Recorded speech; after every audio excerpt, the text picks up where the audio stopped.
তো বাদ যাবে, সবসময় সিনিয়র না থাকলে আমরা কোথায় যাবো? আমরা তো সিনিয়র। আমার বয়স এখন 55। আমি মনে করি আমি তো সিনিয়র। একটা লোকের বয়স যখন 60 বছর হবে, আমি আর 5 বছর পরে এখন যেটা করবো সেটা আমি করতে পারবো না। এটা দলের একটা নিয়ম। সিনিয়র আসবে, যাবে, জুনিয়র আসবে, সকলকে জায়গা করে দিতে হবে। এটা দলের সঠিক সিদ্ধান্ত। আমরা এই সিদ্ধান্তকে অবিলম্ব যেভাবে নির্যাতন করেছে সেটা আপনারা দেখেছেন, সারা বাংলাদেশের মানুষও দেখেছি যে গ্রেপ্তার, নির্যাতন, গুম, খুন। এরপরে তো আমাদের নেতাকর্মীরা মাঠে ছিল, কাজ করেছে। আমাদের যে লক্ষ্য ছিল, সেই লক্ষ্য আমরা আমাদের সেই নির্দিষ্ট লক্ষ্যে আমরা পৌঁছতে পারিনি, কিন্তু আমাদের নেতাগুলো চেষ্টা করেছে। এত নির্যাতনের পরেও কিন্তু তারা কাজ করেছে।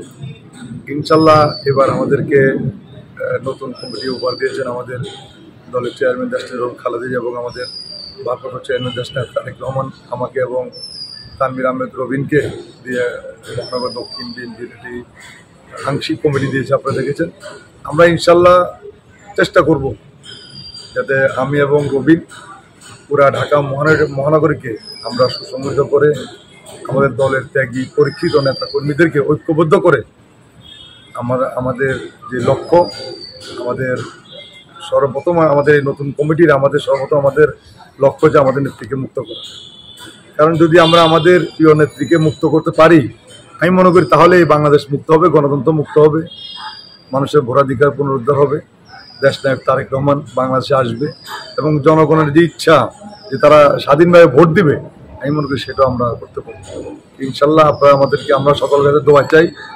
আমরা দলীয় স্বার্থে আমাদের মধ্যে কোনো ভেদাভেদ নেই। আমরা ঐক্যবদ্ধভাবে কাজ করেছি অতীত, এখনো রবিন আমরা একসঙ্গে দুইজনে মিলে আর মহানগরীতে যারা আছেন বিভিন্ন জায়গায়, বিভিন্ন থানায়, ওয়ার্ডে যারা দলের জন্য ত্যাগ স্বীকার করেছেন, নির্যাতিত হয়েছেন, তাদেরকে ঐক্যবদ্ধ করে ইনশাল্লাহ আমরা তারেক রহমানের নেতৃত্বে আমরা রাজপথে থাকবো এবং বেগম জিয়ার যে কোনো মূল্যে বেগম জিয়াকে আমরা মুক্ত করব, গণতন্ত্রকে মুক্ত করব। এর জন্য যদি রাজপথে আমাদের রক্ত দিতে হয়, ত্যাগ স্বীকার করতে হয়, আমরা এর জন্য প্রস্তুত আছি। আমরা কখনোই পকেট কমিটি দেই নেই, কারণ আপনি জানতে পারেন যে মহানগরী দক্ষিণ 80টা ওয়ার্ড কমিটি করেছে, সেখানে কোনো ধরনের ছিল না। এই যে আমাদের যে কালকে যে মহানগর কমিটি ঘোষণা করছে, সেখানে আপনারা দেখেছেন যে আমাদের সবাই আমরা কিন্তু এক। এবং এই যে আমাদের গত 20-22 দিন কমিটি ছিল না, সেখানে কিন্তু আমরা ঐক্যবদ্ধভাবে কিন্তু সমস্ত কর্মসূচিতে অংশগ্রহণ করেছি। যদি আমাদের মধ্যে কোন্দল থাকতো বা আমরা কোনো পকেট কমিটি দিতাম, তাহলে তো আমাদের মধ্যে একটা ডিভাইডেশন থাকতো। আপনারা দেখেছেন সেটা কিন্তু ছিল না। দুই মহানগরে দুজন সিনিয়র নেতাকে বাদ দেওয়া হয়েছে, এটা কি আপনারা কিভাবে দেখছেন? সিনিয়র নেতা তো বাদ যাবে, সবসময় সিনিয়র না থাকলে আমরা কোথায় যাবো? আমরা তো সিনিয়র। আমার বয়স এখন 55। আমি মনে করি আমি তো সিনিয়র।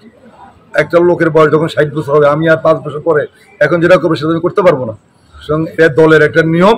সিনিয়র আসবে, যাবে, জুনিয়র আসবে, সকলকে জায়গা করে দিতে হবে। এটা দলের সঠিক সিদ্ধান্ত। আমরা এই সিদ্ধান্তকে অবিলম্ব জানাই। শুধু ঢাকা মহানগর না, সারা বাংলাদেশের প্রত্যেকটি অঞ্চলে নেতৃবৃন্দ রাজপথে রয়েছে। কিন্তু এখন এই অবৈধ ফ্যাসিস্ট সরকার আমাদের এই আন্দোলন স্টপ করানোর জন্য তারা বিভিন্ন ধরনের প্রক্রিয়া নিয়ে কাজ করছে।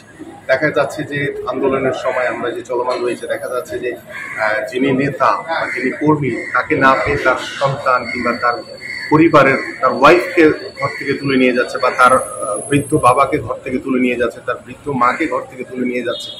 এই যে একটা ফ্যাসিস্ট আচরণ, এই আচরণকে মোকাবেলা করে কিন্তু আমাদেরকে রাজপথে আমরা আছি, রাজপথে থাকি, ইনশাআল্লাহ রাজপথেই এই হাসিনার পতন হবে নিশ্চিত।